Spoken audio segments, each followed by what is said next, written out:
Lietuva švaresnė, bet iki Gineso rekordo toli. Toli ir iki daugiau nei 3 kartus gyventojų skaičiumi mažesnės Estijos užmojų. Pastariesiems paskelbus tvarkymo akciją ir užsibrėžus savanorių rankomis surinkti apie 10 000 tonų šiukšlių, lietuviai nusprendė aplenkti estus ar bent jau padaryti tą patį. Tačiau šeštadienį įvairiose Lietuvos miestuose ir miesteliuose organizuojama akcija nesulaukė planuoto pasisekimo. Ketiname surinkti kaip galima daugiau šiukšlių šiandien. Bandysime pasiekti Gineso rekordą, aplenkti estus surinktų šiukšlių kiekių.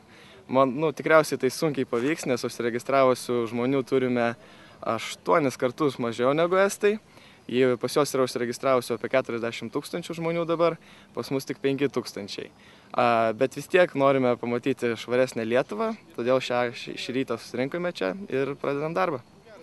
Tačiau nors rekordas pasiektas greičiausiai nebus, akcijos organizatoriai panašią talką žada rengti ir kitais metais ir dar pakovoti dėl savo švarios gamtos ir dvasinio apsivalymo. O Jėzu, o bazarą, kokie grambuoliai. Ir aš noriu pasižiūrėti. Gal nori suvalgyti? Čia grambuoliai. Lukas Pileckas, L-Rytas LT.